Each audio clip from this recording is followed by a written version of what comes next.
ఒక ఆవు పెట్టిన ఈ శాపం వల్ల ఇప్పటికీ ఆడవాళ్లు ప్రసవ సమయంలో ఇంత నొప్పిని భరిస్తున్నారని మీకు తెలుసా?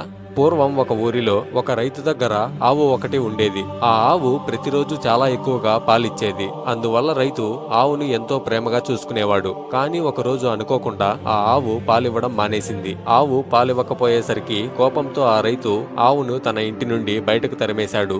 ఆవు ఎంతో బాధపడుతూ, భగవంతుడా, నువ్వు ఈ మనుషులకు ఇంత అహంకారము, ఇంత కఠినమైన మనస్సు ఎందుకిచ్చావు? ఆ రైతు నేను పాలిచ్చినన్ని రోజులు ఎంతో ప్రేమగా చూసుకున్నాడు. నేనొక్క రోజు పాలివ్వకపోయేసరికి నన్ను కొట్టి తరిమేశాడు అని అంటుంది. కొన్ని నెలల తర్వాత ఆవు ఒక దూడకి జన్మనిచ్చింది. అప్పుడే అక్కడికి ఒక అమ్మాయి రావడంతో, అమ్మ, నా బిడ్డనెత్తుకుని నా వీపు మీద పెట్టు, నేనిక్కడి నుండి వేరే చోటుకు తీసుకెళ్లాలి అని ఆవు ఆ అమ్మాయిని అడుగుతుంది. దానికి ఆ అమ్మాయి అప్పుడే పుట్టిన ఆ దూడను చూసి, చీచి, నీ బిడ్డ చూడడానికి ఎంతో దరిద్రంగా చండాలంగా ఉంది, దాన్ని నేనెత్తుకుని నీ వీపు మీద పెట్టాలా?